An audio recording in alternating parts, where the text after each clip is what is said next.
महाकथा, कलयुग का पूर्ण अंत। एक ऐसी कथा जो समय के पार जाती है। प्रस्तावना, भूमिका। यह कहानी किसी राजा की नहीं है। यह कहानी किसी युद्ध की नहीं है। यह कहानी है समय की। यह कहानी है मनुष्य की आत्मा की। जब अधर्म अपनी चरम सीमा पर पहुंच गया, जब सत्य अकेला पड़ गया और जब पृथ्वी ने स्वयं बोलना शुरू कर दिया, तब जो हुआ वही है कलयुग का पूर्ण अंत। अध्याय 1। जब मनुष्य नहीं रहा, वह समय आ चुका था जब शहर रोशनी से भरे थे पर मन अंधेरे में डूबे थे। लोग हंसते थे पर भीतर से खोखले थे।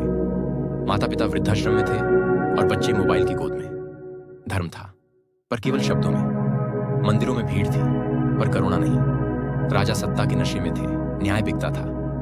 जो झूठ बोलता सफल होता, जो सत्य बोलता अकेला मर जाता। ऋषियों ने कहा था, यही कलियुग का अंतिम चरण है। अध्याय 2। पृथ्वी की पीड़ा धरती अब और सहन नहीं कर पा रही थी। हर पेड़ काटे जाने पर वह कांपती थी। हर निर्दोष रक्त की बूंद उसके हृदय में जलन बन जाती थी। एक रात जब आकाश भी सो नहीं पाया, धरती ने रोते हुए पुकारा, हे नारायण, अब भार असहनीय है। उसकी पुकार सातों लोगों को चीरती हुई वैकुंठ पहुंची। अध्याय 3। वैकुंठ में निर्णय। भगवान विष्णु ध्यान से उठे। उनकी आंखों में करुणा भी थी और क्रोध भी। ब्रह्मा मौन थे, महादेव शांत थे।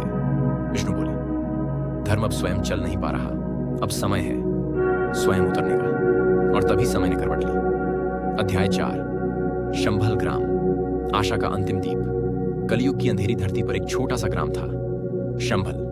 वहां आज भी लोग सत्य बोलते थे, सरल जीवन जीते थे।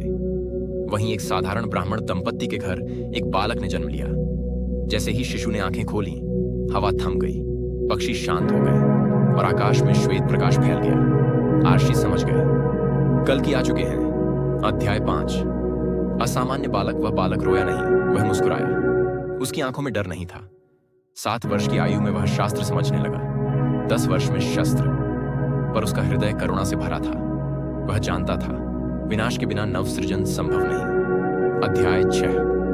देवदत्त और दिव्य तलवार। एक दिन आकाश से गर्जना हुई। श्वेत प्रकाश में एक घोड़ा उतरा, देवदत्त, और साथ में एक तलवार जिसमें झूठ सहन करने की शक्ति नहीं थी। आकाशवाणी हुई, अब समय छुपने का नहीं। कल की समझ गए, यात्रा प्रारंभ हो चुकी है। अध्याय 7। अधर्म का पतन आरंभ। जहां जहां कल की पहुंचे, वहां झूठ कांप उठा। अत्याचारी राजा स्वयं गिर पड़े। झूठे साधु अपना तेज खो बैठे। यह युद्ध नहीं था, यह न्याय का प्रकटीकरण था।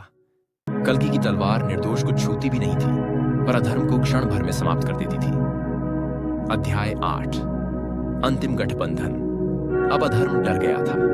दुनिया के कोने कोने से अधर्म की शक्तियां एकत्र हुई।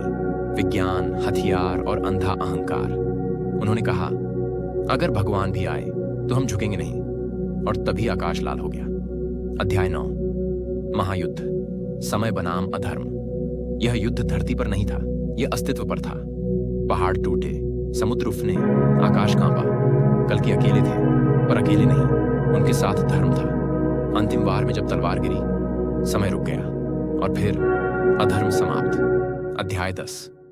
कलियुग की अंतिम सांस। धरती शांत हो गई। पुरानी सभ्यता धूल बन चुकी थी। केवल वही बचे जिनके भीतर मानवता जीवित थी। कल्कि ने तलवार रख दी और बोले, अब आरंभ होगा सत्य का युग। अध्याय 11। सत्ययुग का सूर्योदय। नया सूर्य उगा। हवा पवित्र थी, मनुष्य शांत था। कोई राजा नहीं, पर अन्याय भी नहीं। कोई मंदिर नहीं, पर हर हृदय मंदिर था। यही था सत्ययुग। अंतिम संदेश, कलयुग बाहर नहीं, हमारे कर्मों में है। और सत्ययुग भी। जो आज सत्य चुनता है, वही कल बचेगा।